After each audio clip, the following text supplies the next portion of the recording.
दोस्तों, सिंध जो मशहूर अदाकार ऐं हिदायतकार असद कुरैशी पहिरीं मई 1955 ईस्वी ते शिकारपुर में इलाही बख्श कुरैशी जे घर में जनम वरितो। इंटर ताईं तालीम शिकारपुर मां हासिलु कयईं। 1976 ईस्वी धारे सिंध यूनिवर्सिटी मां अक्सियादियात में ग्रेजुएशन कयईं। शोबज़ में पंहिंजे कैरियर जो आगाज़ 1968 ईस्वी धारे सिंधी फिल्मनि में स्टंट डायरेक्टर तौरु कयो। उन विच में तालीम बि हासिलु कंदो रहियो। 1972 ईस्वी खां पोइ केतिरा ई साल फिल्म डायरेक्शन जी बाक़ाइदी कमु कयईं। मशहूर अदाकारनि अब्दुल लतीफ़ साकी ऐं शहबाज दुरानी जी दसिया ॾियारण ते हू अदाकारी तरफ़ आयो।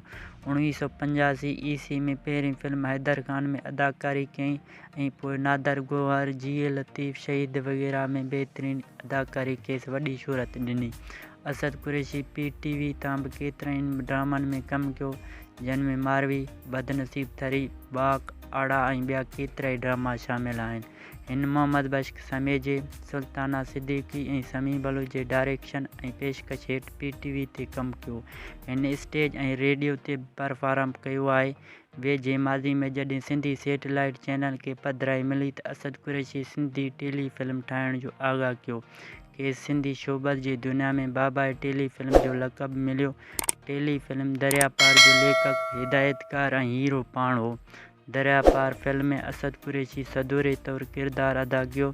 दरिया पार फिल्म जे करे अॼु ताईं असद कुरैशी बदिरां सदोरो या सदोरे जे नाले सां ॾे तोड़े परॾेह में मशहूरु आहे। असद कुरैशी पाण चवंदो आहे त मूंखे शोहरत जे आसमान में पहुचाइण में दरिया पार फिल्म जो हथु आहे। दरिया पार फिल्म जे ज़बरदस्त पधिराई बैदि हिन सिंधु किनारी, होशू, सिंधु बादशाह, अल्लाह बादशाह, ग़ुलाम मुस्तफ़ा ऐं ॿियूं केतिरियूं टेली फिल्मूं ठाहे शोहरत हासिलु कयईं।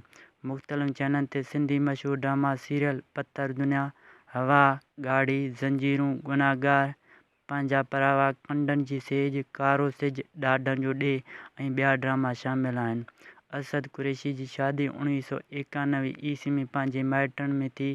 खेसि टिनि ॿारनि फातिमा बतूल, अली अब्बास ऐं ज़ैनब बतूल जो औलाद आहे। कुझु साल अॻु सन वेझो असद कुरैशी जी न्याणी डॉक्टर फातिमा बतूल रोड एक्सीडेंट में पंहिंजी ज़िंदगी जा ॾींहं हाराए चुको आहे। असद कुरैशी हींअर कराची सिंध में रिहाइश पज़ीर आहे।